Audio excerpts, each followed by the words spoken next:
Jean-Louis, le Grand Prix d'Europe nous a fait un petit peu mentir. Pour une fois, il s'est passé beaucoup de choses, beaucoup de rebondissements. Alors, est-ce qu'à votre avis, ça va redorer le blason de ce Grand Prix qui était mal aimé? Eh bien, déjà, on avait mis une mauvaise note, et on ne s'est pas un peu trompé ou un petit peu trompé, on s'est complètement trompé. Il faut dire que ce n'est pas le circuit qui a dicté la course, ce sont ces conditions de course avec tous ces accrochages et ces accidents, on va dire ça comme ça, qui ont un peu dicté l'emploi de la voiture de sécurité, les drapeaux jaunes et tout ce qui s'en est suivi. Et en l'occurrence, ça nous a donné une course absolument sensationnelle. D'après les grands amateurs et les historiens, c'est l'une des plus belles courses de ces 10 dernières années. Une très belle course et un très beau vainqueur, Alonso, fin stratège pour le coup, avec une voiture de nouveau capable de briller, Jean-Louis, même si on sait que chez Ferrari, il reste un peu sur leur garde. Oui, ils font attention parce que à performance égale, la Red Bull justement est encore assez loin devant, comme Vettel l'a montré en début de course. Mais ce que la Ferrari perd en compétitivité, je pense que Fernando Alonso, il faut dire les choses comme elles sont, le regagne, parce que lui c'est un fauve, et les journalistes espagnols l'ont appelé l'ogre. Et je crois que c'est vrai, de la manière dont il a fait ses premiers tours, de la manière dont, au redémarrage après la voiture de sécurité, il a gobé tout cru Romain Grosjean. Et ça, il faut dire que c'est le seul Fernando Alonso, il est chez Ferrari, et ça aide Ferrari. Il porte cette écurie sur ses épaules. C'est le titre de mon prochain papier.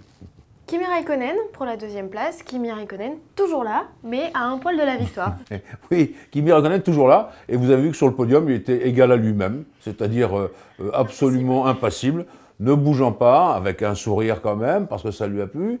Mais il était surtout heureux de retrouver, sans bien le montrer d'ailleurs, Schumacher et Alonso, Raikkonen égal à lui-même, c'est-à-dire on peut compter sur lui, et assez fort malgré tout dans la stratégie de ses pneus, parce que d'habitude Raikko il mord dans la gomme, et là il s'est bien mieux débrouillé que d'habitude. Vous l'avez dit, Michael Schumacher, troisième sur le podium. Un podium mérité ou plutôt volé, Jean-Louis, selon vous? Non, pas volé. C'est vrai qu'il s'est fait prendre en flag, avec le DRS ouvert sous drapeau jaune, et ça ne pardonne pas normalement. Mais l'équipe a eu un argument facilement entendu. Ils ont beaucoup de problèmes avec ces DRS, on l'a vu au Canada, au Grand Prix d'Europe, à Valence.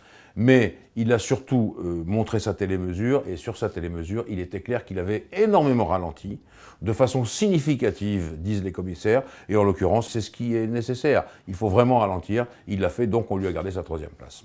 Sébastien Vettel et Romain Grosjean, les deux favoris qui se retrouvent avec tous les deux avec un problème électrique. Est-ce qu'on en sait un petit peu plus, Jean-Louis? Alors pour l'un, Vettel, on pense que c'est une surchauffe. Pour Grosjean, on ne le sait pas encore tout à fait. Mais ce qui est clair, c'est que c'est un alternateur à chaque fois.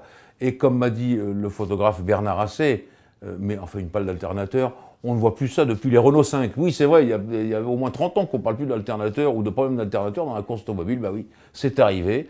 C'est une pièce qu'il faudra analyser. C'est sur le moteur Renault, donc fourni par Renault. C'est Magneti Marelli qui fournit tout ce qui est l'appareillage électrique des moteurs Renault.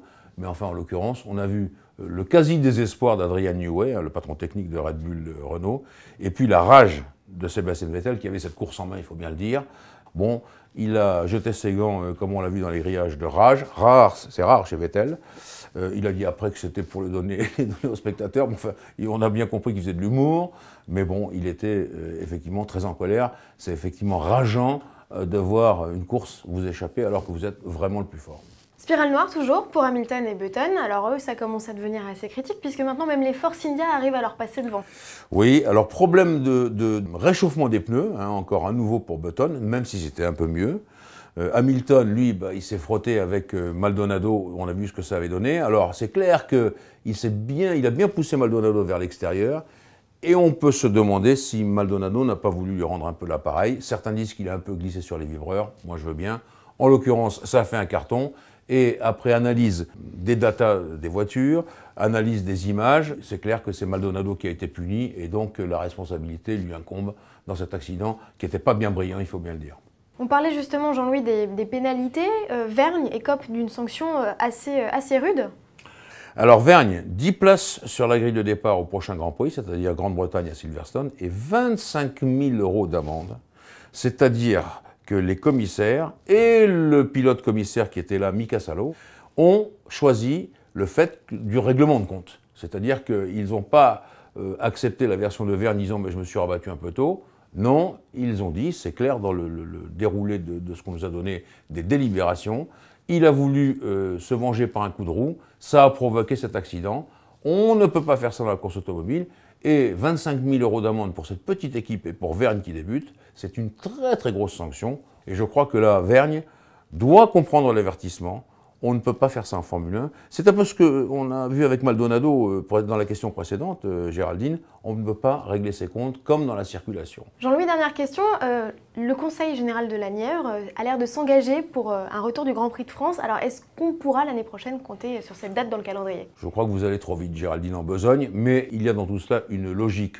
Ce sont des représentants de la précédente majorité présidentielle qui ont pris fait et cause pour le circuit Paul Ricard et le Grand Prix de France, qui n'aura pas lieu là-bas, on le sait maintenant. Il est logique que la nouvelle majorité présidentielle avec la Nièvre prenne fait et cause pour Manicourt. Mais dans tout cela, c'est la Formule 1 qui doit décider. Mais 2013, ça me paraît un peu tôt.